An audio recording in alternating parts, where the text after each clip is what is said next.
They say if you love someone, you should forgive them. But I say, if you love someone and they betray you, you burn everything down, slowly, silently, until they choke on the smoke and don't even realize who lit the match. Her name was Madison. We met at a Halloween party in college. She was dressed like an angel. I was a vampire. I thought the costumes were ironic. She was light. I was shadow. But somehow we fit. By 28, we were married. 2 dogs, a mortgage, and a weekend ritual of pancakes and jazz. I thought I had everything. I thought she did too. But love is blind, and betrayal is patient.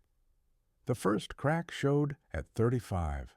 Her phone lit up with a message while she was in the shower. The name was M. Roofing, but the text read, "I miss the way you taste." I didn't confront her. I scrolled back quietly. Months of messages, meetings, jokes I didn't understand, pictures I can never unsee. She was sleeping with a married man, a contractor, Mike something. That night, I made her favorite dinner, steak, red wine, vanilla cheesecake. She smiled like nothing had changed. I kissed her forehead, said, "You're everything to me." That's when the plan started. I installed keyloggers. I cloned her SIM. I became her digital shadow. She thought she was clever, meeting him at hotels out of town. But I knew. I recorded the footage, saved the texts, collected receipts. Then I went further. I befriended Mike, pretended I wanted to renovate our kitchen, got his number, met him for a beer, laughed at his jokes, called him bro. He never suspected. Why would he? I was just the clueless husband, the guy paying for the granite countertops while his wife got railed during lunch breaks. 6 months in, I had everything. But revenge isn't about speed. It's about precision. I found out Mike's wife, Lauren, was already suspicious. I fed the fire, anonymously, photos, dates, screenshots. She confronted him. He denied it, then broke down. She left him. I was just getting started. I edited the footage I had, just enough to be devastating. No blood, no violence, just truth. Truth with timestamps, angles, and audio. I mailed it to Madison's parents, her best friend, our pastor, her boss. Then I waited. She came home that Friday to silence. No calls, no texts. Then her father called, screaming. She collapsed on the couch. "Who did this?" she whispered. I looked her in the eyes and said, "Maybe Mike's wife." But it wasn't over. I had saved the final blow. I had taken out a secret loan in both our names months ago, paid it toward a beachfront rental under my name only, changed all our finances to separate accounts, moved half our savings to crypto wallets she didn't know existed. The house? Inherited. Never in her name. She had nothing. I packed that night, left a note. "I forgive you. But I'm not stupid." She called 47 times. I didn't answer. She texted, "You ruined my life." I replied, "No, you ruined mine. I just made it fair. Now I live on the coast. I wake up to the ocean." Madison? I hear she moved back in with her mother. I don't know if Mike took her back. I doubt it. Men like him don't take broken things twice. Sometimes I still play the footage, not out of pain, but as a reminder. A reminder that monsters don't always growl. Sometimes they smile. They cook pancakes. They kiss you good night. And sometimes they burn everything down without ever raising their voice. Sometimes I wonder if she sits awake at night, replaying every moment, every lie she told, every secret she kept, wondering how I found out, when I found out, how deep it all went. I like to think she does, because justice isn't always loud. Sometimes it's silence. Sometimes it's a slow unraveling. Sometimes It's a man sipping coffee by the sea, knowing the storm has already passed, and he caused it, and he doesn't regret a thing. Madison thought it was over, that she could piece together a new life from the wreckage. But my silence wasn't forgiveness. It was the sound of a storm gathering.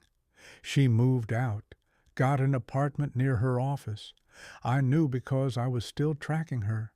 She forgot to log out of our shared cloud storage. Rookie move. She started therapy. I listened to her voice memos. He was too good to me. That made me feel like I didn't deserve him. No shit. Mike disappeared for a while, probably licking his wounds, begging his wife to take him back. She didn't. But 3 weeks later, he popped up again. Madison met him at a cafe. They sat across from each other, awkward like teenagers. I watched from the street. She cried. He looked around nervously. They hugged. She kissed his cheek. I smiled. They were still dumb enough to try again. Perfect. I had access to Mike's email. I started sending messages from Madison's address, jealous ones, needy ones, then angry ones, then from his account to her. I can't do this anymore. You're too much. I watched her fall apart in real time. Her calls, her texts, her deleted selfies in the mirror, eyes red, mascara smeared. The illusion of love dissolving like sugar in rain. Then I escalated. I started leaving traces in Mike's world. A note on his windshield. I know what you did. A fake profile messaging his daughter. Ask your dad who Madison is. His silence turned to panic. He filed a police report. I wiped all traces. Madison called me. First time in 2 months. Someone's messing with us, she said. Us? There is no us, remember? You think I deserve this? I think you deserve worse. Click. 2 days later, she tried to kill herself. Pills and whiskey. Her sister found her. I visited her in the hospital, brought flowers. She sobbed. I ruined everything. No, Maddie. You just finally saw what you built fall apart. I leaned in close. And some buildings deserve to burn. She didn't respond, just stared at the window. A week later, she checked herself into a mental health retreat. I monitored from a distance. Every week, she shared Instagram quotes about healing, about forgiveness, about self-love. I wasn't done. Mike had lost his business. Word spread. His license came under review. Clients disappeared. Vendors ghosted. Someone had posted cheater stickers on his truck. I might have helped with that. He moved out of town, started fresh. But some ghosts follow you. I created a website, anonymous, full of testimonials, screenshots, exposing Mike the contractor as a homewrecker. It went semi-viral. The man had no peace. I made sure of it. Madison eventually tried to contact me again. I just want closure, she said. I agreed to meet. One cafe, neutral ground. She looked thin, tired, broken. You did all this, didn't you? What do you think? Why didn't you just leave? Move on? I smiled. Because sometimes, Madison, closure isn't about letting go. It's about making sure the door never opens again. After the cafe meeting, Madison vanished from my radar. No updates, no social posts, no location pings. For the first time in years, she'd gone dark. I should have felt peace. Instead, I felt something worse. Curiosity. You don't spend a decade loving someone and suddenly switch it off like a lamp. Even if that love rotted. Even if it bled. There's still a flicker left in the ashes. So I dug. Her bank card pinged once in Colorado.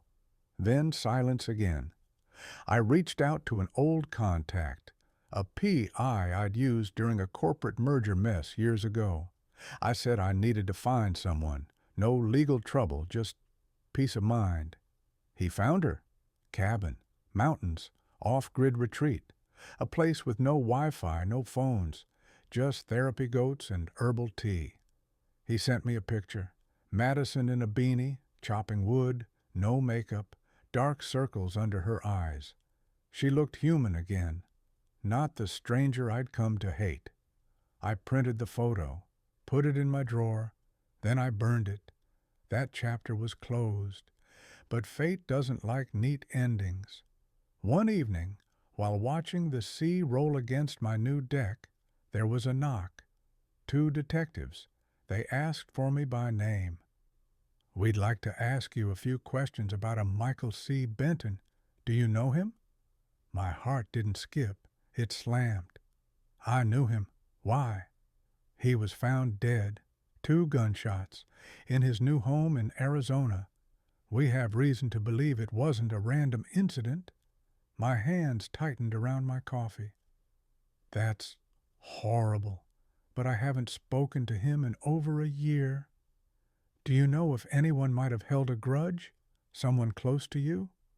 They were baiting, watching my eyes, waiting for the flicker. I gave them none. My ex-wife, Madison, might have. She was involved with him. They nodded, scribbled. That's what we heard, too. We'd like to speak with her. Boom! The bomb dropped. I gave them her last known location, then poured a second glass of bourbon. Now came the real fun. They found her 2 days later, interviewed her. She was blindsided. She didn't even know Mike was dead. They showed her the texts, the angry messages, the threats, all from an account that traced back to a burner phone she never used. All of it planted by me. I had planned every thread, the digital evidence, the printed mail, a shell company that hired a PI to follow Mike and sent threatening letters to his work address. Madison was the perfect scapegoat, and she never saw it coming. She called me. They think I killed him. Did you? Of course not. Jesus, why would I? People snap. Maybe you did too. You think I'm capable of murder? I didn't answer, just silence. She cried. I ended the call. The investigation stretched. The pressure mounted. Madison hired a lawyer. She swore she was innocent. But the coincidences were too perfect. The messages, the old affair, her mental health history. She cracked, pled temporary insanity. I watched the news clip with a whiskey in hand. Former wife of local contractor pleads guilty to manslaughter in plea deal. She got 12 years, no parole for 6. I attended the sentencing, sat in the back, sunglasses, hat low. She never looked my way, but as the guards led her out, she paused, looked back, not at me, just at the courtroom, as if replaying everything. I whispered under my breath, "Now we're even." But even that wasn't true, because I was free, and she never would be again. To be continued. 6 months passed. 6 months since I watched her disappear behind the courthouse doors. Since her name became just a whisper in the city we both once ruled together. But silence has a way of echoing. I thought the chapter was closed, that I'd written the final line. But the story, it had its own pen. Her lawyer appealed, claimed new evidence was ignored. Some blurry camera footage from a gas station 20 miles from Mike's house the night of the murder. A figure that looked like me. Of course it did. It was me, but barely visible, hooded, unclear. The lawyer called it muddled enough to question the timeline. Madison was moved to a psychiatric correctional facility during the appeal process. Her mental state was fragile, the media said. Ironic. The woman who once broke my soul with a shrug now couldn't stop whispering to herself in padded rooms. She sent me a letter, handwritten, pages of apologies, of confusion, of questions. I never opened it. I placed it on the fireplace mantel, right under the framed photo of our wedding day. A sick kind of trophy. But something began to gnaw at me. Not guilt, not regret. Something unpredictable. Someone was watching me. It started with the car, parked across the street. Same silver sedan, 2 weeks in a row. Then the phone calls, rings that ended after the first tone, packages with no return address, a single black rose, a Polaroid of my house at night, a USB stick that was blank, or so I thought. My IT guy found a hidden folder, footage of me at Mike's property, night vision, my outline, digging. Someone knew. But who? Not Madison. She was locked away. I started sleeping with the lights on. Then one day, at the cafe where I always sat, someone left a note on my table while I was in the restroom. It read, "Your move, Maestro." It wasn't her handwriting, but it felt like her mind, the trap I'd set for her. It had become a snare around my own neck. I began retracing steps. The burner phone, destroyed. The shell company, shut down.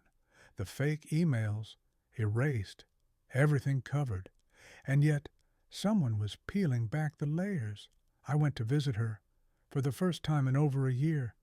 When she saw me walk in, her expression didn't change. "So, you finally came. I heard you're appealing," she smirked. "I'm not. My lawyer is. I'm just tired." I sat across from her. The plexiglass between us barely muted the chill. "Someone's messing with me, Madison, sending things, watching. Maybe it's guilt, or maybe it's you." She leaned forward. "If I could do what you did to me, I would have. But I didn't. I was naive, yes. I was cruel, maybe. But I never lied about loving you. And I never killed anyone." Pause. "Can you say the same?" I stood up. "Enjoy your stay, Maddie." She smiled. "I'll be out before you know it." That night, my house was broken into. Nothing stolen. But my fireplace mantel, emptied. Her letter, gone. The wedding photo, smashed. And written on the mirror, in lipstick, "What you buried always grows back." I checked every camera, all disabled. Police filed a report but found no prints. They thought it was random. I knew better. And then I saw it, across the street. That silver car again. But this time, a person stood beside it. Tall, slender, hooded, holding something in their hand. A phone, recording me. When I opened the door to confront them, they vanished into the trees. Days passed. Weeks. Then a package arrived. Inside, another USB. This time, a video. Madison, talking to someone I couldn't see. A man's voice, distorted. She was crying. "I know he did it, but I can't prove it. No one listens." The man, "Would you like help proving it?" She nodded. Fade to black. I realized then, I wasn't being hunted by Madison. I was being hunted by someone I didn't even know existed. Someone who knew everything, who had been watching all along. And they weren't just after justice. They wanted a show, a reckoning. And they were using both of us to script the final act. I didn't sleep for 3 days. The USB haunted me. The distorted voice, her trembling hands. Someone was helping her, someone smarter than me, more patient and crueler. Every shadow outside my house felt like a set of eyes. Every knock at the door made my pulse spike. The silver car disappeared, only to reappear 3 blocks away. They wanted me to see it, just not up close, like bait. I called my old friend Tom, a private investigator, trusted, quiet, dangerous. I told him everything. Well, almost everything. "There's someone out there orchestrating this," I said, "and I need to know who." He took the job. A week later, he called me from a blocked number. "Meet me. Same place we used to go for scotch. Come alone. When I walked into the bar, Tom's face was pale, sweating. He slid me a folder. Inside, photos, names, transactions, surveillance. At the center, Ethan Lang, my ex-wife Madison's half-brother, same mother, different father, estranged for years. I met him once at our wedding. He gave a toast no one remembered. Turns out Ethan worked in cyber intelligence, quiet contracts, government-level skills, vanished from public view in 2010. But Ethan never forgot what I did to his sister. He just waited. He'd been watching us for years, tracking our movements, reading emails, hacking devices, and now he was writing the final chapter, not for justice, but vengeance. Tom looked at me, voice low.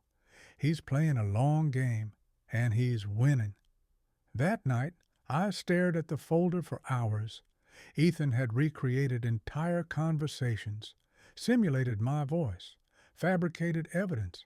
I wasn't just being watched, I was being rewritten. 3 nights later, I found a red envelope in my mailbox. No stamp, just 2 words in ink. Final invitation. Inside, a location, the Glass House, a modern estate outside the city, empty since the owner died, and a time, 11:47 p.m. I didn't tell anyone. I brought a gun. When I arrived, the house was lit, every room glowing like a stage. I stepped inside. The door clicked shut behind me. Classical music played, Chopin, her favorite, and then a voice echoed from hidden speakers. Ethan. Welcome, maestro. Time to hear your symphony. Screens lit up. Around the room, my face, my voice, my crime. Confession videos, audio spliced from calls I'd made, AI deep-faked footage of me digging Mike's grave, wiping a bloody knife.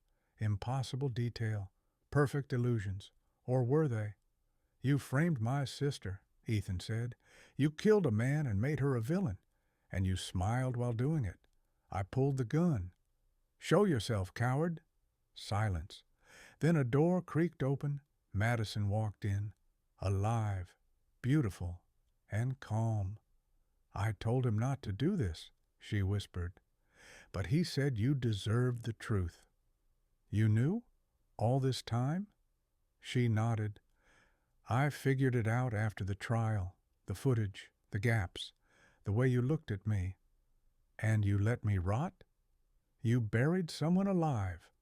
I thought maybe you should feel the same. She stepped closer. I aimed the gun. Don't, she said. You're already dead.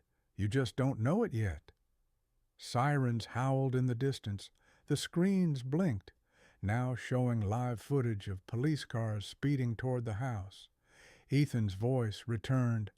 Madison was never the killer, but tonight you'll be the suspect. A break-in, a recorded confession, evidence on site. Game over. I panicked, ran through the hall, tried back doors, all locked. In the main room, a final screen lit up, a courtroom sketch.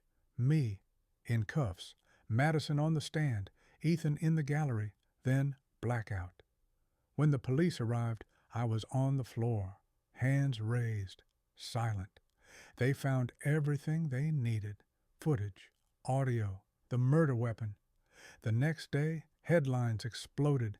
Killer ex-husband framed wife for murder.